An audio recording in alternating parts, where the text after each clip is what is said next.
Hello everyone.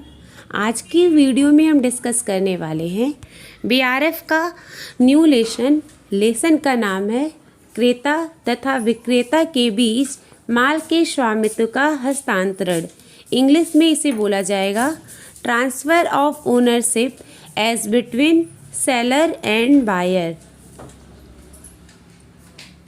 Topic को start करने से पहले क्वेश्चन सबसे पहले ये है कि इस टॉपिक को transfer of ownership as between seller and buyer को किस एक्ट में डिस्कस किया गया है, किस अधिनियम में इसे डिस्कस किया है। आपको एक्ट का नाम एक्ट का नाम कमेंट करके बताना है। एक्ट का मतलब होता है अधिनियम, अधिनियम का नाम कमेंट करके बताना है। और थोड़ा सा ये सब्जेक्ट टफ है, इसलिए आप लोग नोट्स बनाते जाइएगा। और ये सब्जेक्ट कॉम्पिटिटिव एग्ज़ाम में 20 मार्क्स का आता है, इसलिए अपने बीकॉम सेकेंड ईयर एग्ज़ाम के लिए भी प्रिपेयर करिए और आने वाले कॉम्पिटिटिव एग्ज़ाम के लिए भी प्रिपेयर करिए। तो टॉपिक की शुरुआत करते हैं। यहाँ पर लेसन का नाम हिंदी में भी दिया हुआ है। लेसन का नाम है क्रेता तथा विक्रेता के बीच माल के स्वामित्व का हस्तांतरण। क्रेता तथा विक्रेता के बीच माल के स्वामित्व का हस्तांतरण, इसे डिस्कस किया गया है सेक्शन 18 टू सेक्शन 26 के बीच। आपको एक्ट का नाम कमेंट करके बताना है, ध्यान रखिएगा, हम कमेंट का वेट करेंगे। तो टॉपिक को शुरू करते हैं। जब हम ये लेसन स्टार्ट किए थे तो आपको बताए थे वस्तु विक्रय अनुबंध में 2 पक्षकार होते हैं। कौन कौन होते हैं? क्रेता तथा विक्रेता, 2 पक्षकार होते हैं। ठीक है, यहाँ देखिए दिया क्या हुआ है। माल के विक्रय का अनुबंध एक ऐसा अनुबंध है जिसके द्वारा एक नियत मूल्य के बदले माल का स्वामित्व क्रेता को हस्तांतरित करता है अथवा ठहराव करने का ठहराव करता है। जैसे हम दुकान पे जाते हैं, ठीक है, दुकान पे जाते हैं पेन खरीदने के लिए, तो क्या शॉपकीपर फ्री में पेन हम लोगों को दे देता है? नहीं देता है। एक फिक्स्ड प्राइस है ना, अगर हम 3 वाला पेन खरीदने जा रहे हैं तो वो 3 रुपये में पेन देगा। ठीक है, 5 रुपये का पेन खरीद रहे हैं तो 5 रुपये में देगा, मतलब उसका एक फिक्स्ड प्राइस होता है ना। तो यहाँ पर वही दिया हुआ है कि माल के विक्रय का अनुबंध एक ऐसा अनुबंध है जिसके द्वारा एक नियत मूल्य के बदले माल का स्वामित्व क्रेता को हस्तांतरित करता है। माल का स्वामित्व कैसे ट्रांसफ़र होता है? पहले तो माल का जो ओनरशिप था, ठीक है, जब तक हम दुकान पे गए पैसा उसको पे नहीं किए तब तक तो वो दुकानदार के हवाले वो प्रोडक्ट था। लेकिन ज्यों ही उसको हम 5 रुपये पेमेंट कर देते हैं, उसका ओनरशिप भी हमारे पास ट्रांसफ़र हो जाता है। यहाँ पर बातों को समझिएगा, ये लॉ है, ठीक है, ध्यान रखिएगा। माल के विक्रय का अनुबंध एक ऐसा अनुबंध है जिसके द्वारा एक नियत मूल्य, एक फिक्स्ड मूल्य के बदले माल का स्वामित्व क्रेता को हस्तांतरित करता है अथवा क्रय करने का ठहराव करता है। मतलब ये एग्रीमेंट कैसे होता है? क्रेता तथा विक्रेता के बीच एक फिक्स्ड मूल्य के साथ। अतएव इस बात को तय करना कि माल का स्वामित्व का हस्तांतरण किस समय होगा, यह प्रश्न बहुत कठिन एवं महत्वपूर्ण है। अब यहाँ पर जो ओनरशिप है, ओनरशिप को हिंदी में स्वामित्व बोला जाता है। अब इस बात को तय करना कि ओनरशिप, माल के स्वामित्व का हस्तांतरण किस समय होगा, ये प्रश्न बहुत कठिन है और इम्पॉर्टेंट भी है। और यहाँ पर ये क्वेश्चन इम्पॉर्टेंट क्यों है? क्योंकि माल के स्वामित्व के साथ जोखिम भी आती है। ठीक है, जैसे जैसे माल का ओनरशिप ट्रांसफ़र हो जाता है तो उसके साथ उसका रिस्क भी ट्रांसफ़र हो जाता है। ठीक है। इसको हम देखिए इन्वर्टेड कॉमा में लिखे हैं, मतलब ये जो लाइन है इम्पॉर्टेंट है, ध्यान रखिएगा आप लोग। और जो यहाँ पर लिखा हुआ है माल के स्वामित्व के साथ जोखिम भी आती है, नहीं जोखिम भी जाती है, थोड़ा सा मिसप्रिंट हो गया है, ध्यान रखिएगा, ठीक है। मतलब जैसे हम किसी भी वस्तु को खरीद लेते हैं, जैसे उसको हम 5 रुपये सेलर को दिए, वो प्रोडक्ट मेरे पास आ गया, तो वो प्रोडक्ट मेरे पास चला आता है, उसके साथ रिस्क भी आ जाता है, ठीक है। तो यहाँ पर वही दिया है, माल के स्वामित्व के साथ जोखिम भी जाती है, माल के स्वामित्व के साथ जोखिम भी जाती, की नहीं होगा, के होगा, माल के स्वामित्व के साथ जोखिम भी जाती है, ओके। यहाँ पर कॉम्पिटिटिव एग्ज़ाम में ऐसे क्वेश्चन आ जाता है, यहाँ पर ये इंग्लिश वर्ड लिख दिया रहता है, ठीक है। Risk prima facie passes with property और रिस्क फॉलो द ओनरशिप, जैसे हिंदी नहीं दिया रहता है, इंग्लिश में ही दे देता है ज़्यादातर, तो यहाँ पर ऐसे ही लिखा रहता है risk prima facie passes with property और रिस्क फॉलो द ओनरशिप्स, ये किस अधिनियम का है? तो अधिनियम तो हम कमेंट करने को बोले हैं, बट स्टार्टिंग में अधिनियम का नाम भी बोल दिए हैं, अधिनियम का ईयर नहीं बोले हैं, तो आपको कमेंट करके बताना है, ठीक है। अब स्वामित्व के संबंध में, ओनरशिप के संबंध में एक क्वेश्चन और भी आ जाता है कि माल के संबंध में किस समय जोखिम विक्रेता की है और किस समय क्रेता की है। मतलब ओनरशिप के संबंध में जोखिम कब सेलर को होता है, कब बायर को होता है, ठीक है। इसके लिए विक्रय अनुबंध अधिनियम की धारा 26 का अध्ययन करना होगा, ओके। तो कब रिस्क सेलर को होता है, कब रिस्क बायर को होता है, इसके लिए सेक्शन 26 वस्तु विक्रय अधिनियम 1930 की धारा 26 के अनुसार, ओके, सोगा एक्ट, हम बार बार पूछ रहे हैं ना, सोगा एक्ट 1930, ठीक है। सोगा का फुल फॉर्म है sales of good act 1930, Hindi में बोलेंगे वस्तु विक्रय अनुबंध अधिनियम 1930 की धारा 26 का अध्ययन करना होगा। अब यहाँ पर सेक्शन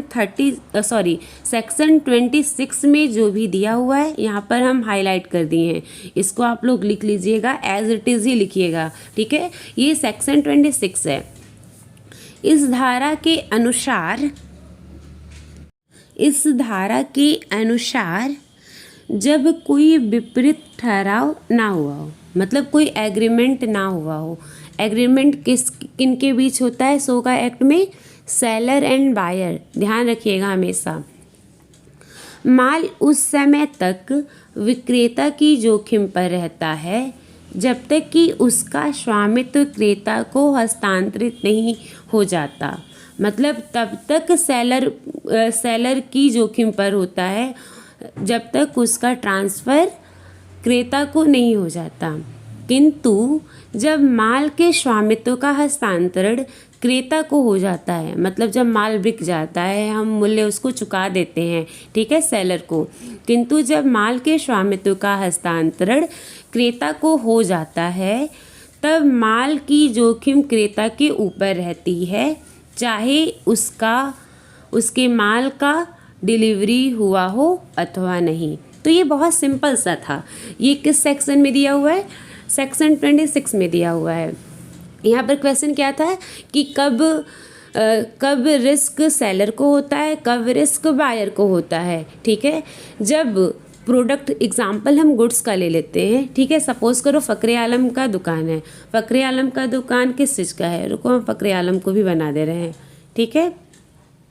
ये है फ़क्र आलम का दुकान है, ठीक है, जैकेट का दुकान है, तो जैकेट का दुकान है उसका, तो कब तक रिस्क उसके ऊपर रहता है, जब तक उसका जैकेट बिक नहीं जाता तब तक उसका पूरा जोखिम उसी पे है। शाम दुकान सुबह ओपन कर रहा है, ठीक है, शाम को सारा प्रोडक्ट अंदर रख दे रहा है, लेकिन जब वो प्रोडक्ट बिक जा रहा है, ठीक है, तो अब उससे उसका कोई मतलब ही नहीं है। यहाँ पर वही दिया हुआ है, एक बार और ध्यान दे लीजिए आप लोग।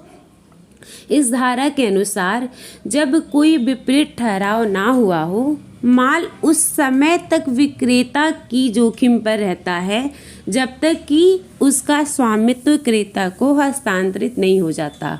ठीक है, और मतलब जब तक उसका स्वामित्व क्रेता को ट्रांसफ़र नहीं हो जाता, और स्वामित्व ट्रांसफ़र करने के लिए क्या चाहिए, निश्चित मूल्य भी चाहिए। ठीक है, जब तक कि उसका स्वामित्व क्रेता को हस्तांतरित नहीं हो जाता, किंतु जब माल के स्वामित्व का हस्तांतरण क्रेता को हो जाता है तब माल की जोखिम क्रेता के ऊपर रहता है। लेकिन जब ओनरशिप का ट्रांसफ़र किसको हो गया, क्रेता को हो गया, मतलब जब हम प्रोडक्ट फ़क्र आलम के शॉप से ख़रीद लिए तो सारा रिस्क मेरे ऊपर ही रहेगा।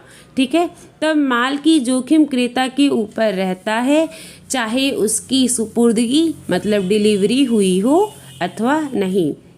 तो ये ध्यान रखिएगा, ये सेक्शन 26 में दिया हुआ है और आपको एज इट इज़ ही लिखना है, जैसे दिया हुआ है वैसे ही आपको लिखना है। अब आगे की जो टॉपिक है, classification and rules as to transfer of ownership, ये हमारी आगे की टॉपिक है। हिंदी में इसको क्या बोला जाएगा, हिंदी में बोला जाएगा माल के स्वामित्व। ओनरशिप का मतलब स्वामित्व होता है।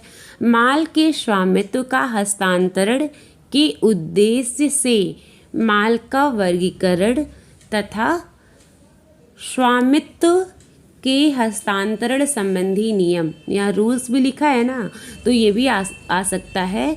माल का वर्गीकरण तथा स्वामित्व के हस्तांतरण संबंधी नियम। ओके, इंग्लिश में सिंपल सा एक छोटा सा लाइन है, आप लोग है, classification and rules as to transfer of ownership. तो कितने पार्ट में डिवाइड किया गया है, पहला है अ सर्टेन और स्पेसिफिक गुड। ये स्लाइड हम हिंदी में नहीं बनाए हैं लेकिन हिंदी में बता दे रहे हैं। ठीक है, पहला जो क्लासिफिकेशन किया गया है उसको बोला जाता है असर्टेन और स्पेसिफिक गुड। असर्टेन का मतलब क्या होता है, निश्चित अथवा विशिष्ट माल, निश्चित अथवा विशिष्ट माल, असर्टेन और स्पेसिफिक गुड। सेकंड है अनअसर्टेन। ओके, अनअसर्टेन गुड्स, इसको हिंदी में क्या बोला जाएगा, अनिश्चित अथवा साधारण माल। जब स्टार्टिंग में हम सोगा एक्ट का डेफिनेशन जब आपको बता रहे थे तो ये सब डिस्कस किए थे और ये भी आपको बताए थे कि इसका लेसन होगा आगे। ठीक है, तो अनअसर्टेन को बोला जाएगा अनिश्चित अथवा साधारण माल। थर्ड है गुड्स सेंट ऑन अप्रूवल और on sales return. Goods sent on approval और ऑन सेल्स रिटर्न, हिंदी में बोला जाएगा अनुमोदन के लिए अथवा वापसी की शर्त पर भेजा हुआ माल। अनुमोदन के लिए अथवा वापसी के शर्त पर भेजा हुआ माल, ध्यान रखिएगा, इम्पॉर्टेंट है क्लासिफिकेशन। और लास्ट है transfer of ownership after reservation है, reservation of right of disposal. Hindi में इसको बोला जाएगा व्यवस्थापन के अधिकार को सुरक्षित करने दशा में स्वामित्व का हस्तांतरण। क्या बोला जाएगा इसको हिंदी में, व्यवस्थापन के अधिकार। ओके, ये जो दिया है रिजर्वेशन, इसको बोला जाएगा व्यवस्थापन के अधिकार को सुरक्षित करने दशा में स्वामित्व का हस्तांतरण। ओके, स्वामित्व का हस्तांतरण। तो टोटल 4 पार्ट में डिवाइड किया गया है। नंबर 1 है असर्टेन और स्पेसिफिक गुड्स। नंबर 1 क्या है? असर्टेन और स्पेसिफिक गुड्स। सेकंड है अनअसर्टेन गुड्स। थर्ड है गुड्स सेंट ऑन अप्रूवल और on sales return. And the last है transfer of ownership after reservation of rights of disposal. तो ध्यान रखिएगा। अब हम नेक्स्ट वीडियो में डिस्कस करेंगे असर्टेन और स्पेसिफिक गुड्स के बारे में। ओके, आप लोग इसका नाम याद रखिएगा। आज की वीडियो में हम क्या क्या डिस्कस किए हैं? क्रेता तथा विक्रेता के बीच माल के स्वामित्व का हस्तांतरण और उसका वर्गीकरण संबंधी नियम भी डिस्कस किए हैं, तो आप लोग इतना याद रख लीजिएगा। नेक्स्ट वीडियो में हम डिस्कस करेंगे असर्टेन और स्पेसिफिक गुड्स के बारे में। Thank you.